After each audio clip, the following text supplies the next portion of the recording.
Paz do Senhor, meus irmãos, vamos aqui para mais uma aula do nosso curso, Conhecendo a Bíblia, livro por livro. Na aula anterior nós tivemos uma introdução ao estudo do livro de Êxodo e hoje iniciaremos aí o nosso estudo no livro de Êxodo, analisando aí esse esboço, né? Conforme os irmãos podem ver nesta página.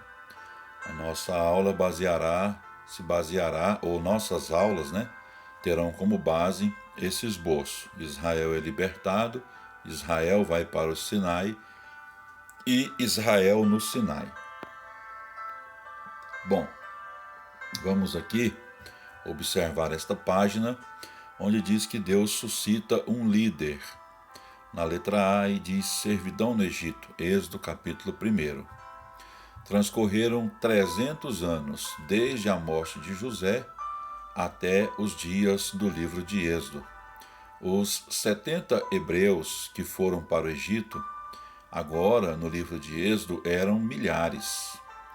Os hebreus, outrora objetivo do favor de Faraó, são agora escravizados pelo rei egípcio. A tentativa de exterminar os hebreus, matando os recém-nascidos do sexo masculino, foi um intento de Satanás para frustrar o plano de Deus em proporcionar um libertador. Para sobreviver como povo, eles necessitavam de um libertador. Por isso que Deus, no capítulo 2, começa aí todo o processo de preparação de Moisés. Moisés foi criado num lar piedoso nos primeiros 5 ou 7 anos de sua vida. Ele foi educado no palácio do Egito e adquiriu experiência no deserto. Tudo isso aí foi para que ele fosse preparado para se tornar o grande libertador que ele foi. Em Êxodo 3 e 4, a gente tem ali o chamamento e a comissão de Moisés. Moisés, quando foi chamado por Deus para ir a Faraó para libertar o povo hebreu, ele apresentou 4 desculpas a Deus. Ele disse: quem sou eu que vá a Faraó? Deus respondeu-lhe: certamente eu serei contigo. Então o foco não era Moisés, o foco era a pessoa de Deus. O importante não era Moisés, o importante era Deus. Isso tinha que ficar bem claro para Moisés. Aí ele fala: em nome de quem me apresentarei? Haja vista que todos os deuses egípcios tinham nome, conforme a gente viu na aula anterior, né? Ra, Amon-Ra e outros, né? Nomes que a gente citou na aula anterior. Deus revelou-se como eu sou o que sou. Lá no hebraico é R-E, Asher, R-E. A contração, né, dessa frase, R-E, Asher, R-E, indica o nome Iavé, o Eterno. Então o nome indica que Deus tem existência em si mesmo. Ele é o Iavé, o Eterno. Os israelitas não vão acreditar que eu sou o mensageiro de Deus. É a terceira desculpa que Moisés apresenta a Deus. Em resposta, o Senhor deu-lhe 3 sinais. A serpente, que fazia parte da coroa do faraó, era símbolo de poder. A lepra, os hebreus a consideravam um sinal do juízo divino. E a água, que representava o rio Nilo, o deus do Egito, fonte de sua vida e poderio. A quarta desculpa que Moisés apresentou a Deus: não tenho facilidade de palavra, conforme está lá em Êxodo 4, versículo 10, né? Então disse Moisés ao Senhor: ah, Senhor, eu nunca fui eloquente, nem outrora, nem depois que falaste a teu servo, pois sou pesado de boca e pesado de língua. Então aqui não temos a ideia de que Moisés era gago. A NVI traduz da seguinte maneira, que ele não tinha eloquência e ele era pesado de boca e pesado de língua, pela falta de eloquência. Então por isso que a expressão é não tenho facilidade de palavra. O Senhor então vendo essa dificuldade que Moisés tinha, né, e essa desculpa que ele apresentou, designou o irmão dele, né, de Moisés, Arão, como porta-voz de Moisés. Nessa página, a gente vê aqui que se inicia o conflito com Faraó. Na letra A, a gente tem ali a dureza de Faraó. Moisés e Arão se apresentaram a Faraó e lhe comunicaram a exigência do Senhor, que libertasse e deixasse o seu povo ir. E Faraó respondeu: Quem é o Senhor cuja voz eu ouvirei? Isso está lá em Êxodo 5, versículo 2. Os faraós eram vistos como os filhos de Ra, o deus solar do Egito, de maneira que o próprio faraó considerava a si mesmo como um deus. Então, por isso que Deus trouxe castigo ao Egito, para que Faraó entendesse que o Senhor estava ordenando a saída do seu povo e era melhor ele se render.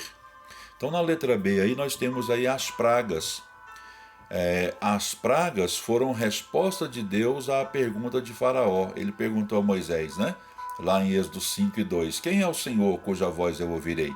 Então, cada praga que Deus enviou desafiou aos deuses egípcios e o próprio Faraó, que considerava a si mesmo um deus. As divindades egípcias foram impotentes e nada puderam proteger, não puderam fazer nada para proteger aos egípcios. Vamos ver aqui, a partir dessa próxima página, a ordem das pragas e cada deus egípcio envergonhado quando Deus enviava as suas pragas para punir o povo egípcio e fazer com que Faraó libertasse o seu povo.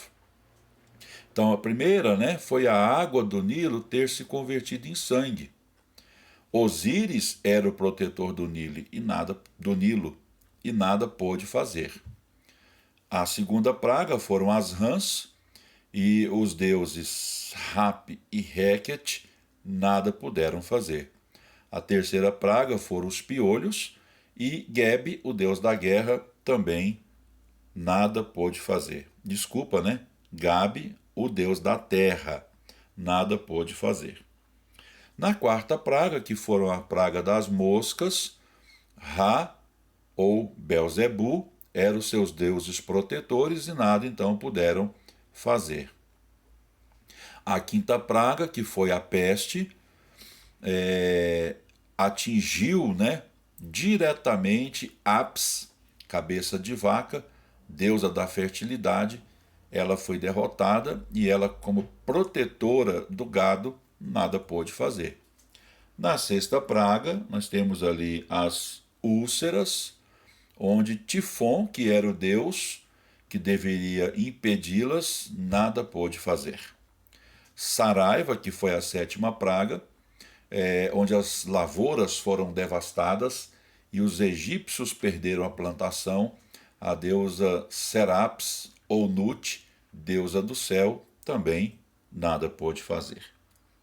Na oitava praga, a praga dos gafanhotos, os deuses Ísis e Serafes também nada puderam fazer para impedir a praga dos gafanhotos.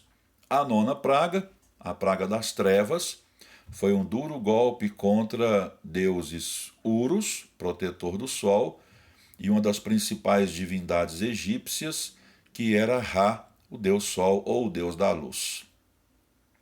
A décima e última praga, que foi a morte dos primogênitos. Essa aí envergonhou a todos os deuses egípcios, inclusive o próprio Faraó. Então, em resumo, as pragas cumpriram os seguintes propósitos: demonstraram que o Senhor é o Deus supremo e soberano, derrotaram as divindades do Egito, castigaram os egípcios por haverem oprimido aos israelitas e efetuaram o livramento de Israel. Então, aqui no tópico 3, nesta página, a gente vê que Israel saiu do Egito. Vamos ver aqui sobre a Páscoa, né? A décima praga também tem ali em torno daquela 10ª praga a questão da Páscoa. A Páscoa, no hebraico Pessar, significa passar de largo, pois a morte passou de largo às casas onde havia sido aplicado sangue. Os detalhes do sacrifício e as ordenanças que o acompanhavam são muito significativos.